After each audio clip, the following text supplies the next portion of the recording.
Good morning, everyone. Happy Saturday. I have some things I want to share with y'all today. I want to just go over my testimony briefly and kind of describe where God has brought me from. So my parents, they met when my dad was like 16. My grandma and my grandfather were business partners. They owned a strip club together in Dallas, and he actually had a wife at the time. My mom knew his wife since she was a little girl, and she used to also babysit my little brother. I'm not sure if any other kids were babysat by her that were my siblings, but so my mom met my dad at this club. It's called the Shays Pussycat in Dallas on Northwest Highway. And my people owned about 3 clubs that I know of. I'm pretty sure there was more. I don't remember everything, but so my parents met there. He was the door guy, and he was very handsome. And my mom, she wanted to know more. So she ended up marrying my dad, and he came from a broken family. He was a child of rape. He never knew his father, which is what we were told. And, you know, when we were living with him when we were younger, he was a tormented man. There was something in his mind, and I believe that same spirit was on me for a very long time.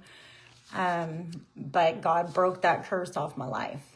So he ended up, my parents would kidnap me and my sister back and forth. And, you know, we lived, I don't know if it was a trap house, but it was definitely a house where people were coming to, you know, do everything. And me and my sister were living there in Dallas on Webb's Chapel.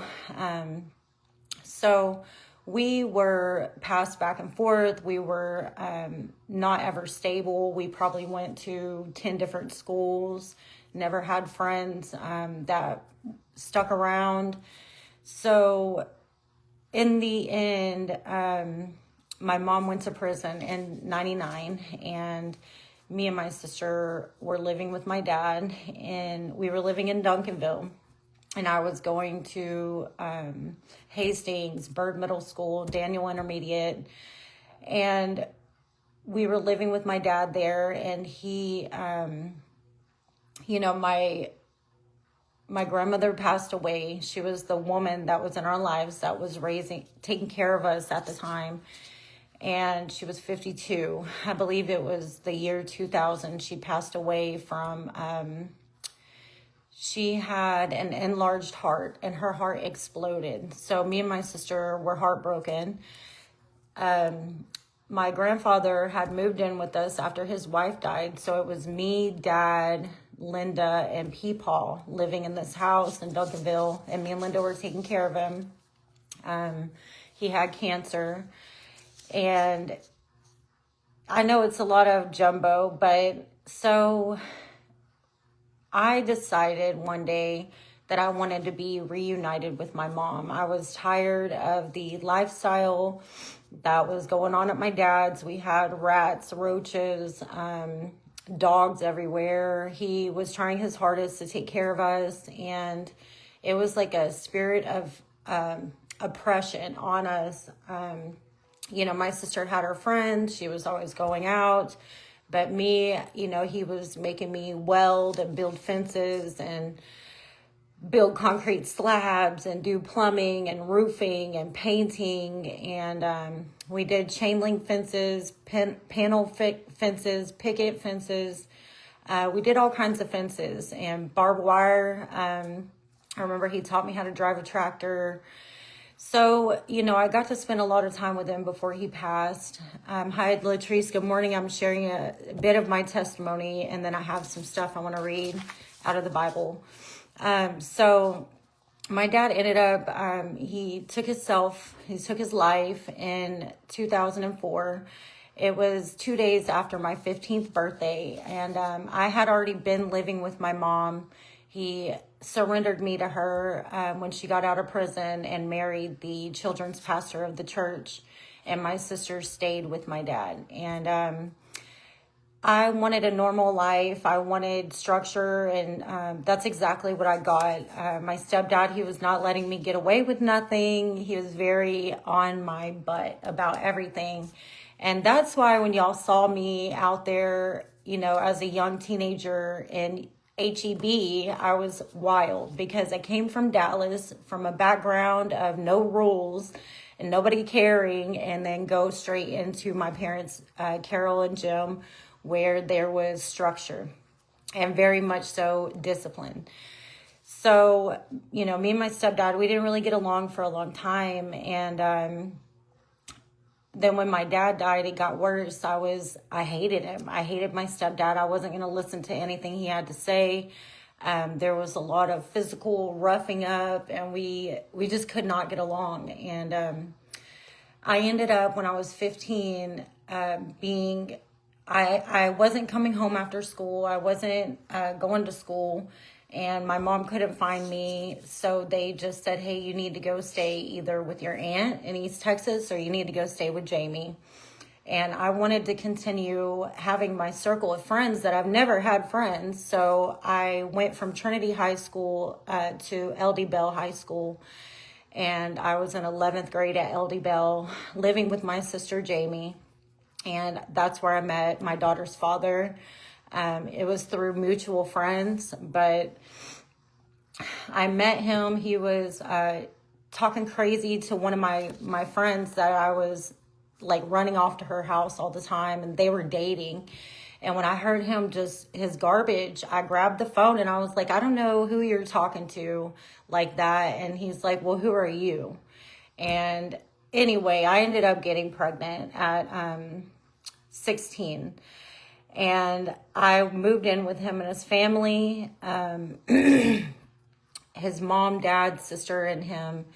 And they were the only family I had at that time. I was trying to keep it a secret that I was pregnant because I was so ashamed. I didn't know what to do, but I had the baby. Everything was going good with us. We had, I was working at Sonic 7 days a week from open to close because he had lost his job. And I had staples still inside of my stomach, and I'm trying to provide for our family.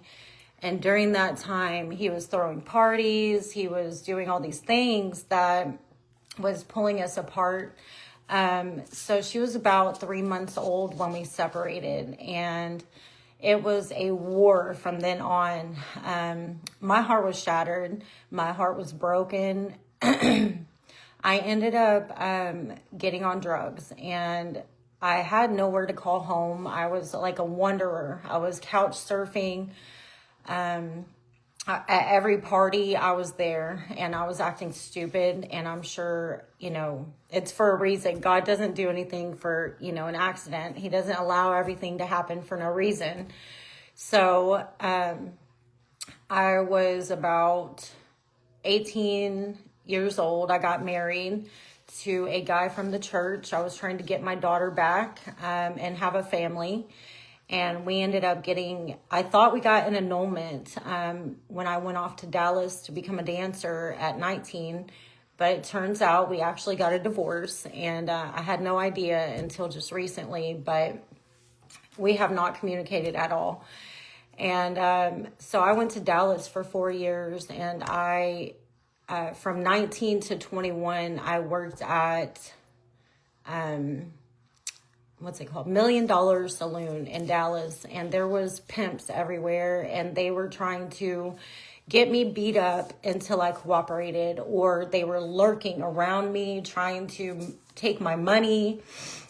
I ended up dating this man for 4 years. He was about 38 and I was 18. Maybe he was 28, but he took every dollar I ever made. And he would beat me every night. So I was drinking heavy at work. I didn't want to do these things. And the only way I could is if I was drunk. So I became an alcoholic. And they had TABC always checking all of us for underage drinking. So the club was like, you cannot drink no more. And then the bartenders were giving me vodka, and it looked like water in water cups. So every club I worked at, men's club, Silver City, Baby Dolls, everywhere I worked, I was drinking vodka straight and doing the most. And I don't remember a lot of it, so it's hard to say that I was ashamed of it because I don't remember. I would have people come in like years or months later after they met me and tell me stories about myself. I had no idea. So I ended up at 21. I broke it off with that guy because I tried to, get him, and he made it through the journey. But I ended up dating a man that was a United States Marine Corps. He worked for Blackwater, and he was stationed in Afghanistan. And I dated him for about, I would say, a year. I'm not sure, but he was providing my apartment, my car, giving me money every week while he was in Afghanistan. And he was a white man, but he was almost 40 and I was 21. And when I found out how old he was, I was very mad because he told me that he was 35 and he was almost 40, like he was 38. And I was 21 and I wasn't having that. So I ended up leaving him and going back to Hearst at 21, like right on my 21st birthday. And I ended up using meth. There was a drug dealer driving around town. He saw me sitting outside. He says he knew me from Baby Dolls in Fort Worth. I do not remember this man. Mainly because I didn't talk to black guys at the club. I was trained not to. So I was like, I don't know you. I've never met you before. And he picked me up, took me to his house, and he was the neighborhood drug dealer. He was selling bricks of, stuff, ice. And he was making me take the drugs and give them to his clients, like to deliver it. He would drive me and I would go deliver it and get the money and count it and give it back to him. And I'm doing these things for a place to stay. So I told him, hey, I don't want to do this anymore. He did get me off of meth, but he was actually making me do that. And he ended up going to prison for, I don't know, it was supposed to be like 16 years, and he just recently was released. But that is all a part of my past. During the time of me staying there with him, he says, I don't want you to be homeless. You're too good to be homeless. You have the calling of God on your life. I can see it. And so he helped me save up like $10,000. Instead of taking my money, he was taking it and saving it for me. And I got a duplex for about a year in Arlington. So I got the duplex. I bought a bunch of furniture. I was still working at the club. I was taking a cab. I told him, I don't want rides from you anymore. And the one day I told him, no, I'm not doing it anymore for a ride. I'm not going to sell your stuff for you for a ride. That same day he got pulled over and he went to prison. So glory be to God. I did not get involved in that. But regardless, so I got the duplex and I ended up relapsing again. And I was hanging out with these two brothers. They were robbing people and doing all this stuff. And I got involved in that because they were on a lot of opiates and they were beating me every day. And I kind of liked it. I really did. I thought we were living reckless. We were tearing people's stuff up. We were tearing up the town, acting stupid. And I ended up being like, I took a whole bottle of pills one day. It was a Zoloft or something like that. I took the whole bottle after work one day because I went from going to the strip club and giving this man all my money to going to the strip club and giving it to these hood rats. And they were terrorizing me. But I took the whole bottle of Zoloft and I woke up out of my sleep one night and I walked into the living room because everyone was still awake.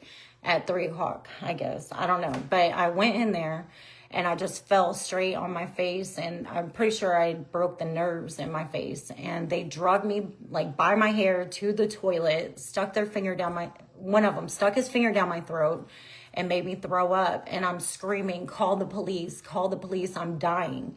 And he said, if you get the police here, I will choke you to death. And I was like, oh my gosh, I'm going to die. Either way. So I ended up getting away from there, from these people. And how it happened was I became on the street. I had nothing to offer anybody. I was strung all the way out. I was hearing voices. I was seeing demons. I was being robbed every second of the day, being raped by people just for a place to sleep. I would try to sleep. I even slept in people's dog beds with their dogs. I had nowhere to sleep. And I would, just go back and forth from Arlington to Hearst. And I had people everywhere, and I would just go from place to place to place to place. I would go through my call log and just call people to pick me up because I did not remember where I had just came from. I did not know where I was going, and I was being tortured by the devil using these people. And I really thought they were my friends. After everything that they were doing to me, I thought that they genuinely cared about me. So I ended up learning how to, take people's cars to get out of a situation. I was like, this is fight or die. And I felt like I was in a movie. So I did take their cars. If they left their keys out and they passed out, or if they, because they were going to do me dirty either way. So I would take their car, park it at the Walmart, and have someone pick me up. I had to get out of there. And it wasn't just once, it was a lot of times, but they knew that I was just trying to escape and I wasn't stealing their car. I had a bunch of Aryan Brotherhood people looking for me because I took the wrong person's car one day. And I did have like street credibility or whatever, where they would be like, let her make it. She's just trying to find a place to sleep. Let her make it. The person I was living with, he was an older man. He was probably, I would say, in his 50s, 60s. I had not known that he was in trouble for capital murder when he was younger. I didn't even know anything about it until I was being released on probation one day. And I told the probation officer right outside the courthouse, I said, look, this man, I don't have anywhere to live, but he's going to let me live in his hotel with him. And I gave her his information, and she looked it up and said, that he has been in prison for capital murder. And I did not know what that was. I was like, he wouldn't hurt a fly. This man is like a soft man. He acts very tough, but he is soft. And I knew that. But he let me stay with him. I had nowhere else to go. So all of this, I ended up just walking up and down Highway 10 close to my mom's house. I wanted to be with my family. I was dropping my luggage off outside of my mom's house every night. And then I would find a hotel and I'd go back and get it. And sometimes I would go get my stuff and my mom would have it in a suitcase. And, I believe it was right outside of Trinity's room where I was putting my stuff. All I wanted was to be able to come inside and be with my family, and I wasn't allowed to. So my parents and my daughter's dad, they took care of the baby for the most part. My parents had custody of Trinity until she was about 9 or 10 years old. And then after I got clean and sober, I went and fought for her again just to get joint custody and have to pay him child support when she was 14, I believe. So I did pay, $14,000 in child support. And I was still not able to see her. She didn't want to come see me.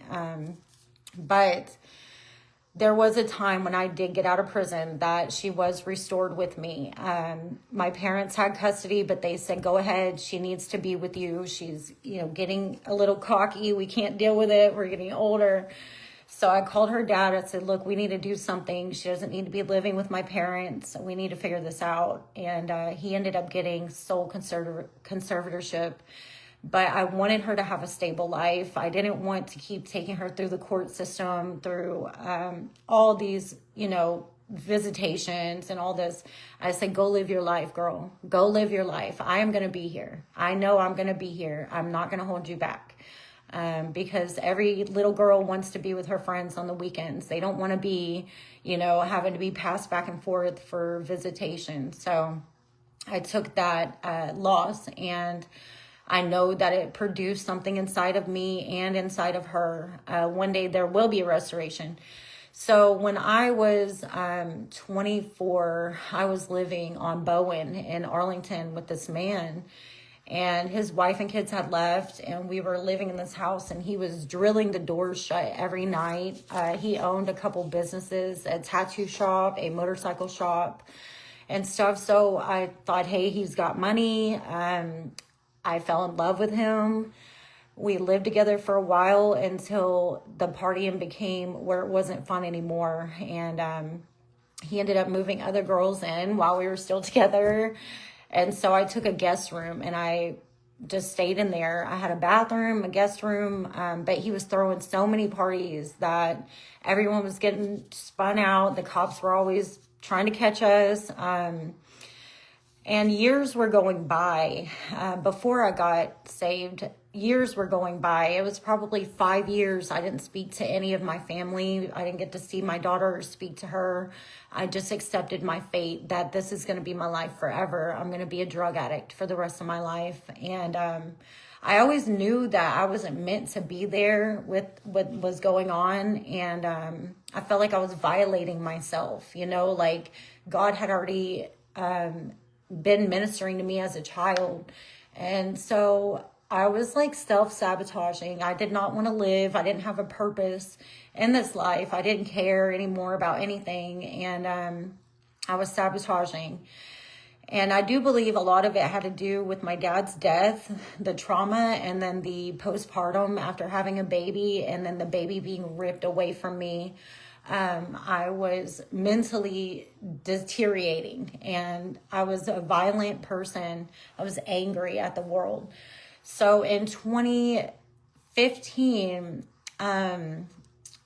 I got a little car. I found a way to get some money, got a car, took it to get fixed. The guy who was fixing my car, his wife, she knew me. She knew about me, and she was always trying to find me. And because I would hang out at this mechanic shop trying to get him to give me a car. I was like bullying him into giving me one of his cars.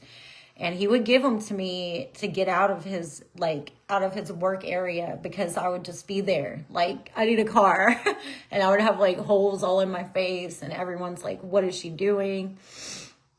So anyways, this woman caught up to me. I was at the Ray Motel on Bowen and Division, and I was inside waiting for my car to be fixed, and he's in there. I don't know what his intentions were with me, but it was not my intentions. And I heard a knock at the door, and these are rooms that you pay by the hour. So I heard a knock at the door, and he opened the door, and she pushed him out and locked herself in there with me and took my cell phone and started beating me to death, right? And these were people that did not speak English. And she took me, I ran in the bathroom and closed the door, and I grabbed my purse because I had a flat head and a Phillips head, because I would take like steering wheel columns off. And I thought, I could just stab her and get out of here and nobody would know, right? But I was also on the run. I had a possession charge that I was on the run for about 10 months. So I didn't want to hurt her. I didn't want to go to prison or, the cops to come. So I thought about breaking the window in the bathroom. Like, I have one hand on the door holding it, and I'm trying to break the window. So anyway, I opened the door because I'm like, just come on in. Let's just get this over with. I don't know what else to do. And she had me in the shower, and she's beating me to death. And she's like screaming in Spanish at me, and I have no idea what she's saying. So right before she took off, she looked at me in my face and she said, if I ever see you again, I'm going to kill you. And she's like, if you go to the police, I'm going to find you. And she had my parents' address. She had been talking to my mom for years, I'm sure, crying to her about what I was doing to her family. And my intentions were not to be with this person. I was using this man to get me hotels, give me food, get me a vehicle, whatever, and she almost killed me. And that same day, I finally called my mom and I said, look, can you please come get me? This will be the last time. And she believed me and she picked me up. I was coming down off of GHB, meth, whatever. I had been drinking a 40 right before it happened. And she picked me up. I went to her house, got in her pill cabinet, took some Tramadol to calm down. She didn't know. And she let me take a shower. And then she took me to Victory Temple. And it was August 2nd, 2015. I walked in through those doors, and the girl that gave me food was a girl that she used to work for my mom. So it was like I already knew someone there. And I went and I had a caregiver. Her name was Jennifer. And so it was like God was just setting me up for success. And I laid there for 3 days. The praise and worship leader came and sat on my bed. Her name was Kendra. And we had mutual friends from junior high. And she said, do you remember me? And I was all tore up and I was embarrassed. And I was like, I remember of you. I don't remember you like that, but I remember who you are.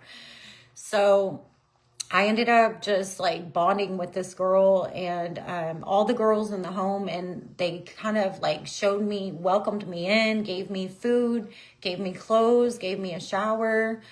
Put makeup on me, like allowed me to wear makeup, and they did my hair for me. And I was able to have my visitations with Trinity. So that was the first time I seen her. She was like 9. It was the first time I seen her in a long time. And she had on like overalls. She had a braid in her hair, and she just looked like she had been well taken care of. I believe that all of this was instigated by our pastor that we had before the one we have now at our church, because he was so like cutthroat, cut and dry. He didn't believe a word I said. He, didn't want me to be with my family. He said that I was going to die of HIV. That's what he told me when I went off to be a dancer. So he ended up leaving the church. We got a new pastor, and, everything comes out in the wash, because look at my life today. Look at how far I have come. It has been 11 years since God picked me up off that floor, he gave me the vision of who I am in him. And I had to go learn the Bible for myself and combat the devil on my own. My family wasn't going to do it for me. I had to do whatever I had to do to get my daughter back. And so in 2015, I did my 6 months at Victory Temple. It was like 5 months and 3 weeks. I called my probation officer and I said, look, I have been on the run for a while now. I'm ready to turn myself in. And I went to the probation office. They handcuffed my feet and my hands, and they took me for processing, and I was so happy. I was singing praise music. I didn't have to look behind, like, who's going to come get me anymore? And they said, I've never seen someone so happy to go to prison. And I was like, I'm ready to do this and get it over with so I can start my new life, When I was in Tarrant County for about a month and a half before I caught Chain. While I was in there, everyone in my family was putting hundreds of dollars on my books, which I never had any support ever in jail. So I was blessed. I could feel the blessing all around. When I got to, it was about a 4-hour drive. I was shackled to these girls. I went to the Burnett unit at Ellen Halbert unit in Burnett, Texas. I was there for 6 months, and it was like a concentration camp.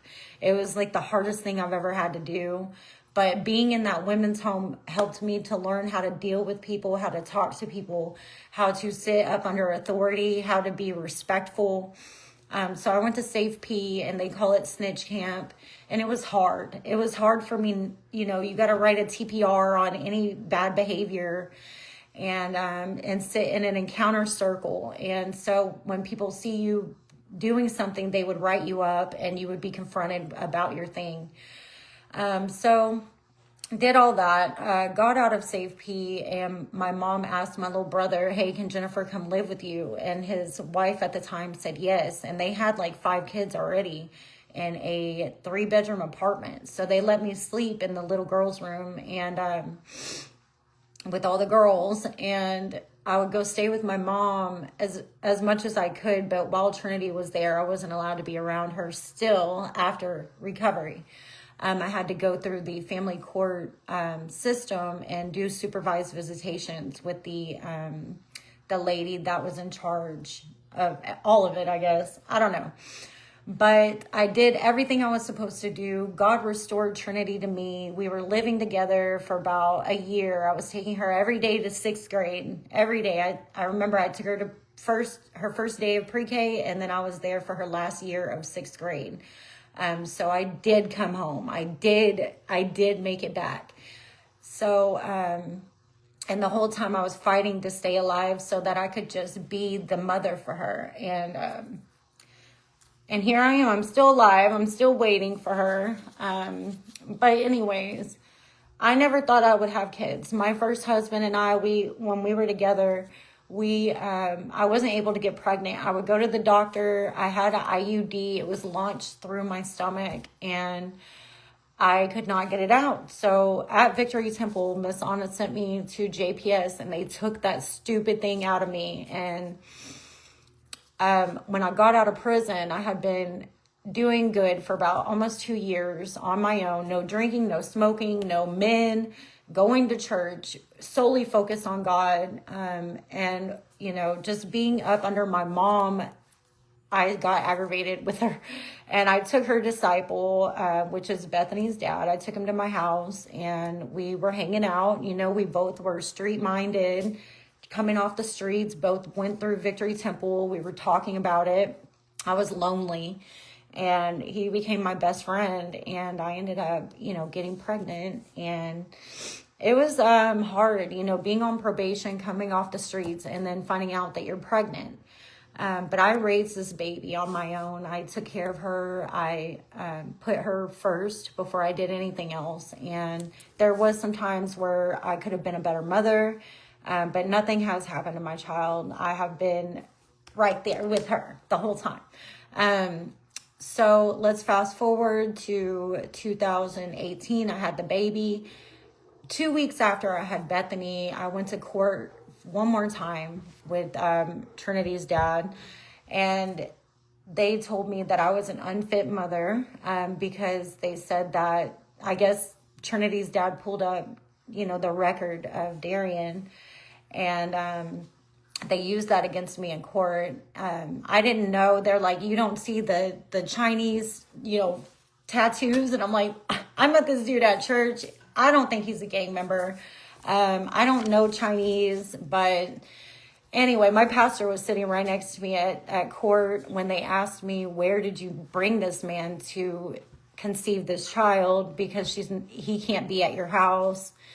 And I told him, I took him to a hotel. I didn't know what to say. It was embarrassing. My pastor was right next to me in court. But they took Trinity and gave her to her dad. They would not pull up anything past my previous charge in 2014 because we both had a record. But it is God's will. Whatever happened is God's will. And I'm okay with that. But anyways, 2018... lost Trinity, and, you know, was like, go have your weekends with your friends, girl. You know, I'm trying to focus on just myself and like trying to be okay so I can be a good mother. So 2020, I lived in a apartment. Bethany was like 2 years old. It was the pandemic. I lost everything. I moved in someone, I don't know where they came from, but somebody brought bed bugs into my house. There was bed bugs all over all my stuff. I had to throw everything away in 2020 and start all the way over again. And I was like mad. I was like, God, I have worked so hard for all this stuff. And he's like, it's just material, Jennifer, throw it away, start over. I want to give you something better. And I was like, okay. And so when he said that, I literally threw everything away, everything except my clothes. I washed them, put them in bags, and put them in a storage. But I threw everything away, and I was like, okay, God, you want to give me everything new? I'm excited about this journey. So 2022, I got another apartment, and I moved in someone. It was just a stepping stone to where I am today. It lasted about 8 months. When he left, I'm going to be transparent with y'all. This is 2022. When the man left, I felt like I was rejected, and I'm an idiot because I relapsed on meth. I did. My neighbors, everyone I knew was on meth, and I was trying so hard to get away from Hearst. I had already been clean for like 7 years, and I took a Xanax to ease my pain, my heartbreak, right? My heartbreak. And I ended up doing that, and I ran to my church. I confessed it all to one of the leaders, and I went and got a job, and I started working, and I picked myself up off the floor again because I used to struggle with like demons that wanted me to kill myself. They wanted me every day, every second of the day, they're whispering in my ear, just do it, just do it. Even to this day, the thoughts come through my mind, and I open up my Bible and scream out to Jesus because I do not want to die. I have been fighting so long to stay alive, and that's how I know God is real and that he changed my life, because I'm sitting here today. So let me finish the story. I relapsed. It was a one-time deal. I picked myself up. I started working and putting Bethany in daycare on my own. I didn't have any help, and I paid all my bills. So it had been about 3 months after this man left, and I was so thankful, because I didn't want to be with somebody that wasn't going forward with me, with God. Because God has told me that I will marry a pastor, right? And Jason, he didn't even believe in God when I met him, but he went and got baptized. So it was 2022, April. My sister got her house. She was planning her wedding, and she was like, hey, come over. We're going to watch UFC. So I go over there, and Linda invited me, and Adam invited Jason. He was going to be a groomsman in Adam and Linda's wedding. And all I did was sit and vent to this man, this poor guy. He was just listening to me talk for hours. And then I guess, he really liked me, because the next day he kept calling and calling, and he wanted to meet up. So he started meeting up with me on the weekends. He lived in Waxahachie. I lived in Hearst. And he would drive to Hearst on the weekends, and we would spend time. And I never wanted to get married again. I never wanted to get married. I was like, I'm done trying to do this. And he was such a kind man, a gentleman, a good father. He has 2 boys, and he was the sole provider for his children, and he was a very, he had his stuff together. And he's older than me, of course, but, I appreciate that, because the men that were my age as I was growing up, they weren't as developed in their mind as I would have liked, but it was all God ordained. So I ended up marrying him, of course. And I had my dream wedding at my church with my mom. She's the one that did our wedding, and she spoke for about 45 minutes while we were at the altar. It was hilarious, y'all, but everything God promised me is coming to pass. It has come to pass. I am a good mother. I have 4 children. I own my own business. I serve at my church. I do these online ministry things. I just started a women's home. I am, praying hard about it, how it's going to come to pass. But I know God's going to do it, because if he brought you to it, he's going to bring you through it for sure. you know, when I separated myself from Hearst and I moved out here to Waxahachie, it changed my perspective about everything. Everything that I was feeling in Hearst, it was like those old feelings, people, places, and things that were attacking me every day. And now that I live out here, I go to Walmart, I don't know anybody. I go to 7-Eleven, I don't know anybody. I went to 7-Eleven 2 days ago, and there was a old black man sitting on the side, and me and Bethany go in there, and I get him a water and some chips, and I come back out and I hand it to him. And he's like, "Oh, thank you, ma'am. Thank you. Thank you." And I put Bethany in the car, and I come back and I put my hands right here on his shoulders. And I said, "God, show this man the path that you have for him. Speak to him today, Lord," and I prayed. And then he said, "Can I pray for you?" And I said, "Absolutely." And he prayed for me. And when we were doing that, people were walking by and they were shaking my hand. And I was like, okay, God, this is a God moment. So I seek out moments like that every single day. I did not want my life when I gave it to God. I did not want to be here. I did not want to fight for my life anymore. I didn't want to go, like how they say, one minute at a time. I didn't have that in me. I wanted to go. So when God saved me, he washed me with his word. He gave me hope. He gave me a vision of myself.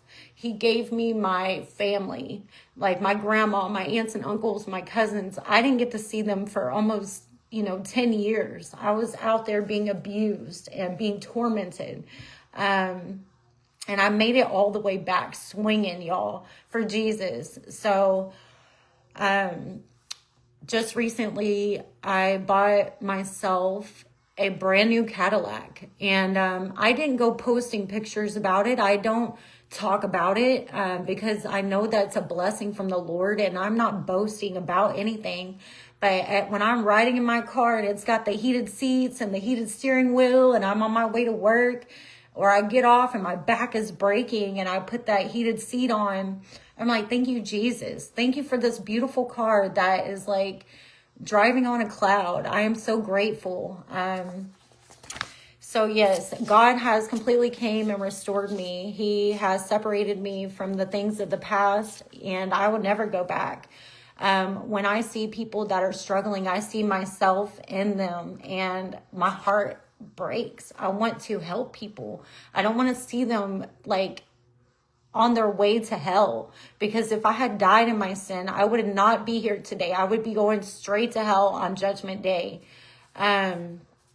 But this morning, God told me when I first got saved, when God delivered me in 2015, there was a scripture that stuck with me that helped me to get through, because how am I going to do it on my own when I've been raised in such a reckless environment with no structure, and being tortured by demons my whole life.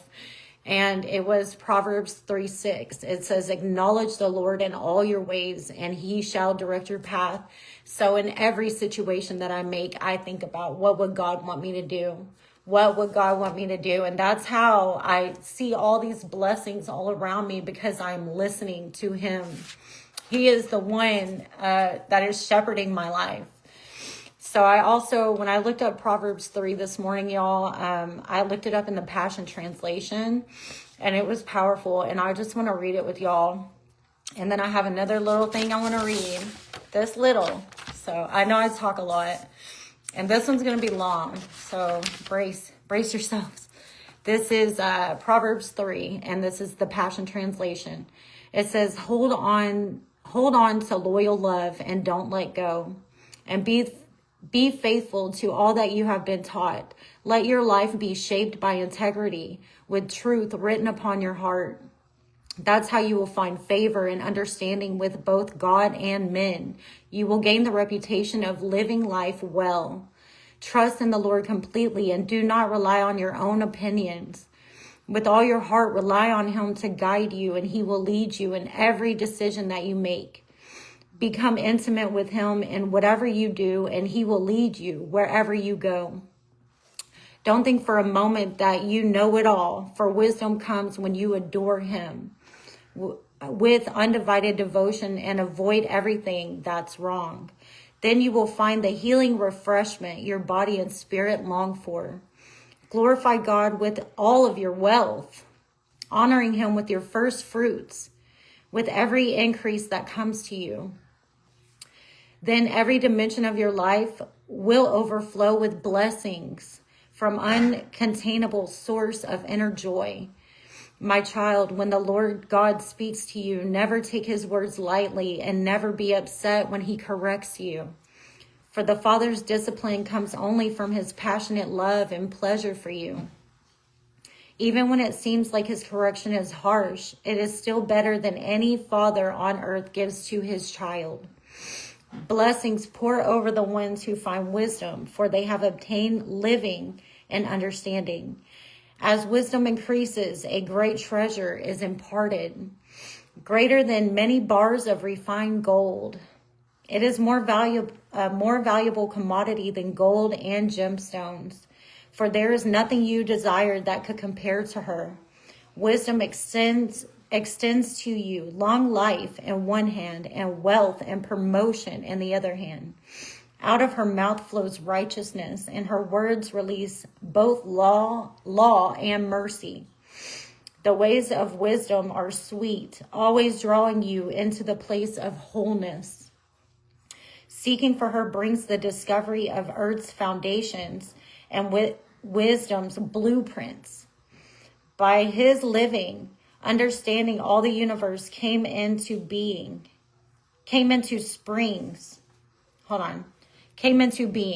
By his divine revelation, he broke open the hidden fountains of the deep, bringing secret springs to the surface as the mist of the night dripped down from heaven. My child, never drift off course from these two goals for your life, to walk in wisdom and to discover your purpose. Don't ever forget how they empower you, for they strengthen you inside and out and inspire you to do what's right. You will be energized and refreshed by the healing they bring. They give you living hope to guide you, and not one of life's tests will cause you to stumble. You will sleep like a baby, safe and sound. Your rest will be sweet and secure. You will not be subject to terror, for it will not terrify you. Amen.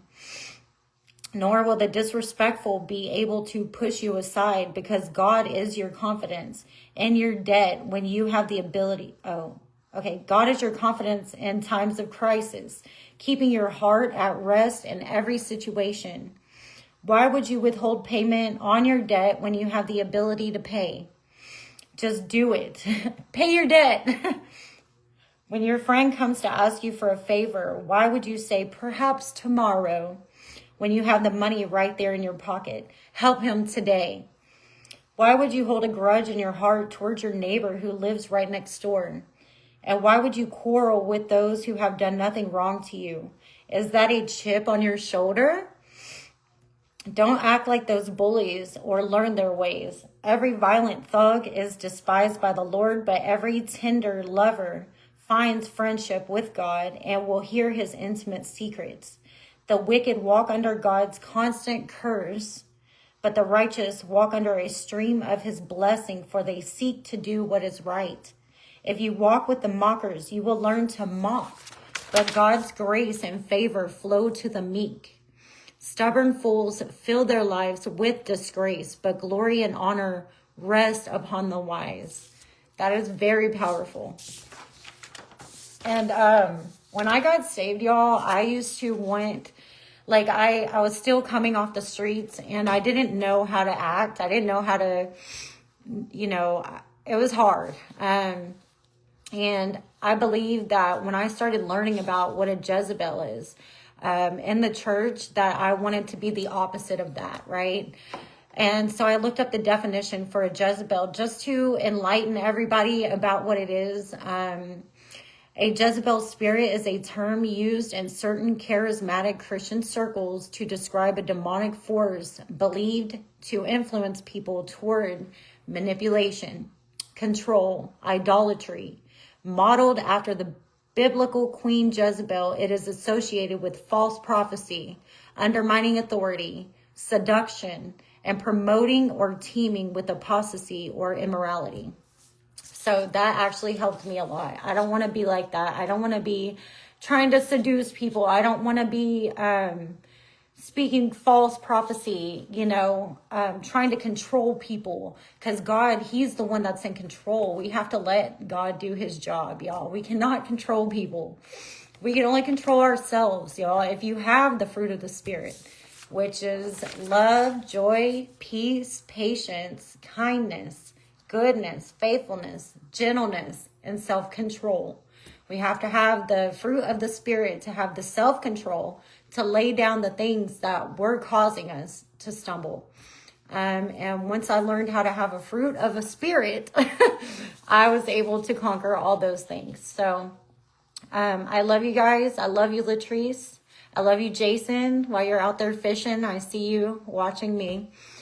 But I love y'all. And Latrice, I'm so grateful for you. If you had not went to that women's home with my mom, I would not be here today. And I'm grateful. I love you so much. And I will hop back on here on Monday. The Bible studies will be Monday through Friday at 8:30 a.m. for about 30 to 45 minutes, y'all. So have a good day. Love you. Love you, Latrice. Y'all have a good weekend.